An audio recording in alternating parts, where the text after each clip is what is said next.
اسلام میں کسی کی پیدائش کا یا کسی کی وفات کا دن منانا شریعت میں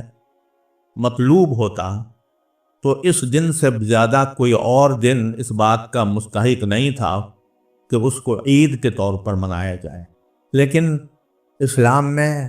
اللہ تبارک و تعالیٰ نے یہ نظام رکھا ہے کہ کسی کی ولادت کا دن یا کسی کی وفات کا دن منانے کا کوئی تصور نہیں ہے۔ دو عیدیں اللہ تعالیٰ نے رکھی ہیں، ایک عید الفطر اور ایک عید الاضحیٰ۔ دنیا کے دوسرے مذاہب میں جو عیدیں ہوتی ہیں وہ کسی تاریخی واقعے کی یاد میں منائی جاتی ہیں، جیسے کرسمس ہے۔ عیسائی جو مناتے ہیں وہ حضرت عیسیٰ علیہ السلام کی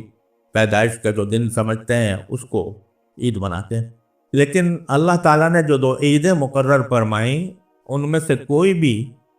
کسی خاص تاریخی واقعے سے وابستہ نہیں ہے۔ ایسا نہیں ہے کہ عید الفطر جو ہم مناتے ہوں وہ کوئی خاص واقعہ اس میں پیش آیا ہو یکم شوال کو، جس کی یاد منانے کے لیے اللہ تعالیٰ نے عید الفطر کو عید کا دن بنایا ہو۔ اسی طرح عید الاضحیٰ، وہ عید بھی کسی خاص تاریخی واقعے کی یاد میں نہیں منائی جاتی۔ یہ درست ہے کہ حضرت ابراہیم علیہ السلام نے اس مہینے میں قربانی پیش کی تھی، لیکن یہ متعین نہیں ہے کہ وہ قربانی ذوالحجہ کے مہینے میں ہوئی تھی، کوئی تاریخ اس کی معلوم نہیں۔ لہذا عید الاضحیٰ بھی کسی تاریخی واقعے کی یاد میں نہیں منائی جاتی، بلکہ دونوں عیدیں اللہ تبارک و تعالیٰ نے ایسے موقع پر رکھی ہیں جبکہ مسلمان کسی عظیم عبادت کی خود تکمیل کرے۔ عید الفطر اس موقع پر رکھی ہے جبکہ سارے مسلمان رمضان کے مہینے میں روزے کی عظیم عبادت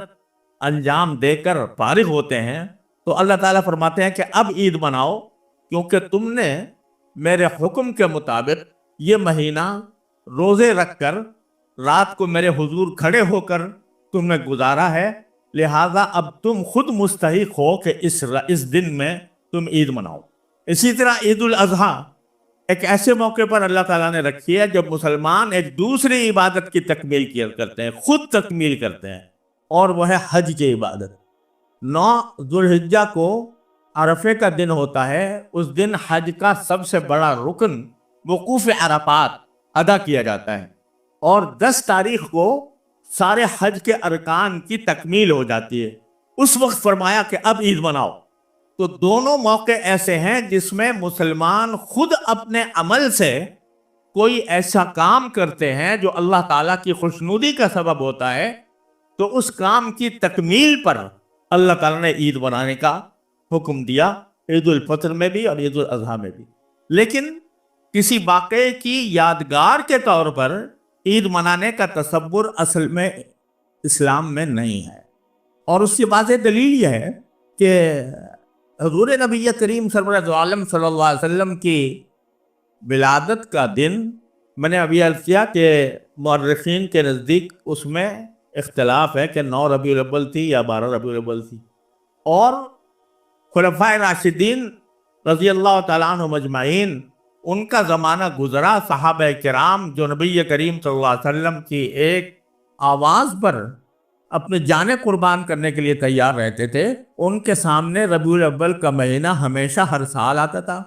صدیق اکبر کے دور میں بھی، فاروق اعظم کے دور میں بھی، حضرت عثمان کے دور میں بھی، حضرت علی کے دور میں بھی، لیکن کبھی انہوں نے اس یوم ولادت کو عید کے طور پر منانے کا کوئی خیال ان کو نہیں آیا۔ تو اس لیے میں نے عرض کیا کہ اگر اسلام میں کسی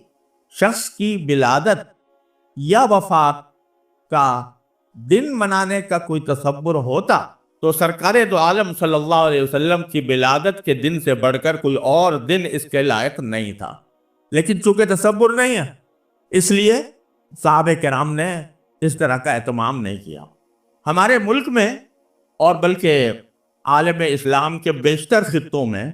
اس کو منایا جاتا ہے۔ ربیع الاول کے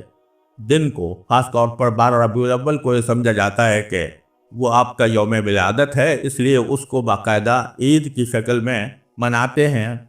اس میں عمارتوں پر چراغاں ہوتا ہے، اس میں جلوس نکالے جاتے ہیں، اس میں محفلیں منعقد ہوتی ہیں جس میں نبی کریم صلی اللہ علیہ وسلم کی ولادت کا تذکرہ ہوتا ہے، جس میں سرکار دو عالم صلی اللہ علیہ وسلم کی سیرت و سنت کا تذکرہ ہوتا ہے، جگہ جگہ گلی گلی جلسے ہوتے ہیں۔ یہ سب کارروائی تو بے شک ہو رہی ہے، لیکن سوال یہ ہے کہ اتنی خوشیاں منانے کے نتیجے میں کیا ہماری زندگی میں کوئی تبدیلی، کوئی انقلاب کبھی آتا ہے؟ جلوس بے شک نکال لیا عید میلاد النبی کے نام سے، تقریریں بے شک کر لیں، اور عمارتوں کو چراغاں بھی کیا، بلکہ بعض ایسی باتیں کی جن کا شریعت میں کوئی جواز نہیں۔ بعض جگہوں پر یہ سننے میں آیا کہ روضہ اقدس، سرکار دو عالم صلی اللہ علیہ وسلم کے روضہ اقدس کی شبیہ بنا کر اور اس کے گرد لوگ طواف کرتے، جس کا کوئی جواز نہیں۔ یہ ایک طرح سے شرکیہ رسم ہے۔ اور جس طرح چراغاں کرنے کے بعد اور روضہ اقدس کی شبیہ بنانے کے بعد جس طرح وہاں پر ایک طوفان برپا کیا جاتا ہے، نعروں کا طوفان برپا کیا جاتا ہے، شور شغب کا، موسیقی کے ساتھ نبی کریم صلی اللہ علیہ وسلم کی نعتیں پڑھی جاتی ہیں، موسیقی کے ساتھ، وہ موسیقی جس کو نبی کریم صلی اللہ علیہ وسلم نے ناجائز قرار دیا تھا، اس موسیقی کے ساتھ نعتیں پڑھی جا رہی ہیں۔ خواتین جن کی آواز کو سرکار دو عالم صلی اللہ علیہ وسلم کی ازواج مطہرات سے بھی یہ فرمایا گیا تھا کہ تم اپنی آوازیں پست رکھا کرو، اور جن کے بارے میں بعض فقہاء کرام کا، بلکہ ایک شریعت کا یہ موقف ہے کہ عورت کی آواز بھی عورت ہے، یعنی آواز کو سننا غیر محرموں کے لیے لذت لینے کے لیے حرام ہے، لیکن وہ نعتیں پڑھ رہی ہیں اور نعتیں پڑھ کر اس کو پھیلایا جا رہا ہے، لوگ اس کو شوق اور رغبت کے ساتھ سن رہے ہیں۔ یہ سارے وہ کام ہیں جن کو نبی کریم صلی اللہ علیہ وسلم نے منع فرمایا تھا۔ اور اس سارے ہنگامے میں یہ سوچنے والا کوئی ہے کہ نہیں کہ سرکار دو عالم صلی اللہ علیہ وسلم کی کچھ تعلیمات تھیں، آپ کی کچھ سنتیں تھیں، اور آپ اس دنیا میں اس کام کے لیے نہیں آئے تھے کہ آپ کے نام پر میلے لگائے جائیں۔ آپ نے یہ فرمایا تھا کہ لا تتخذوا قبری عیداً، کہ میری قبر کو بھی عید نہ بنانا، میلہ نہ بنانا کہ وہاں پر میلہ لگاؤ۔ میلوں کو آپ نے منع فرمایا تھا، لیکن آپ کا جو اصل مقصد تھا وہ دنیا کو، انسانیت کو ایک صحیح اور اللہ تعالیٰ کی رضا کے مطابق زندگی گزارنے کی دعوت تھی۔ وہ دعوت کہاں گئی؟ وہ ان میلوں ٹھولوں میں کہاں گم ہو گئی؟ کتنے لوگ ہیں جو اس ربیع الاول کے مہینے میں یہ سوچتے ہوں کہ بھئی ربیع الاول کا مہینہ تو آیا ہے، لیکن جس ذات کی ولادت کی بنا پر ہم خوشیاں منا رہے ہیں، اس ذات کی تعلیمات میں سے کون سی تعلیم ایسی ہے جس پر عمل کر رہے ہیں، کون سی پر عمل نہیں کر رہے؟ اور اگر نہیں کر رہے تو کم از کم اس مہینے کے اندر یہ جائزہ لے کر اپنی اصلاح کی فکر کر لے۔ سرکار دو عالم صلی اللہ علیہ وسلم کو اللہ تبارک و تعالیٰ نے، اگر آپ کو اپنی تعریف مطلوب ہوتی اور آپ اپنی اقتدار چاہتے ہوتے تو آپ کو تو یہ پیشکش کی گئی تھی عرب کے قریش کی طرف سے، اور یہ کہا گیا تھا کہ اگر آپ دولت چاہتے ہیں تو ہم ساری دولت آپ کے قدموں میں ڈھیر کرنے کو تیار ہیں، اگر آپ کو اقتدار چاہیے تو ہم اپنا سردار آپ کو بنانے کو تیار ہیں، اگر آپ کو حسن و جمال چاہیے تو ہم عرب کا منتخب حسن و جمال آپ کی خدمت میں پیش کرنے کو تیار ہیں۔ لیکن آپ یہ دعوت چھوڑ دیجیے جو دعوت آپ لے کر آئے۔ سرکار دو عالم صلی اللہ علیہ وسلم نے جواب میں فرمایا کہ اگر تم میرے ایک ہاتھ میں آفتاب اور ایک ہاتھ میں چاند رکھ دو تب بھی میں اپنی اس دعوت کو چھوڑنے والا نہیں ہوں۔ آپ اس لیے نہیں آئے تھے کہ آپ کے قصیدے پڑھے جائیں، آپ اس لیے نہیں آئے تھے کہ آپ دنیا سے اپنی تعریف کرائیں، اس لیے تشریف لائے تھے کہ دنیا کو غلط عقیدوں سے نجات دلائے، آپ اس لیے تشریف لائے تھے کہ دنیا کو غلط طرز عمل سے نجات دلائے۔ آپ ایسی سنت پیش کریں، ایسا طریقہ پیش کریں جو دین اور دنیا کی بھلائیوں کا ضامن ہو۔ اللہ تبارک و تعالیٰ نے فرمایا تھا لقد کان لکم فی رسول اللہ اسوۃ حسنہ، لوگوں اللہ کے رسول کی زندگی میں تمہارے لیے ایک بہترین نمونہ ہم نے بھیجا ہے۔ یہ بہترین نمونہ کس کے لیے ہے؟ لمن یرجو اللہ والیوم الآخر، جو اللہ سے کیا ملنے کا عقیدہ رکھتا ہو کہ مجھے ایک دن اللہ کے سامنے جا کر پیش ہونا ہے، اور یوم آخرت پر یقین رکھتا ہو کہ آخرت کے دن میں مجھے اللہ تعالیٰ کے سامنے پیش ہو کر اپنے ہر قول و فعل کا جواب دینا ہے۔ یہ نمونہ ہم نے اس لیے نہیں پیش کیا کہ صرف ان کی تعریف پر تم اکتفا کر لو، ان کے شان میں قصیدے پڑھ لو، بلکہ اس لیے بھیجا تاکہ اس نمونے کو دیکھو اور اس کی ایک ایک ادا کو اپنانے کی کوشش کرو، جس کا نام ہے اتباع سنت۔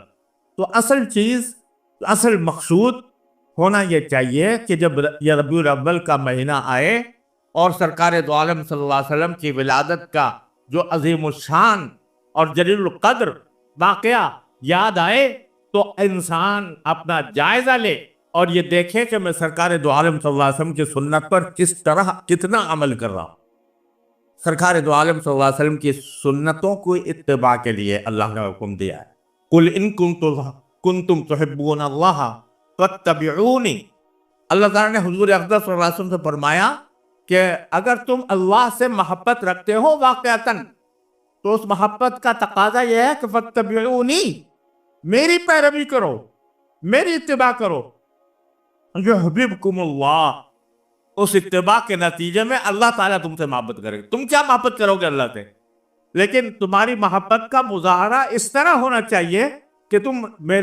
میرے اس شاہکار اعظم سرور دو عالم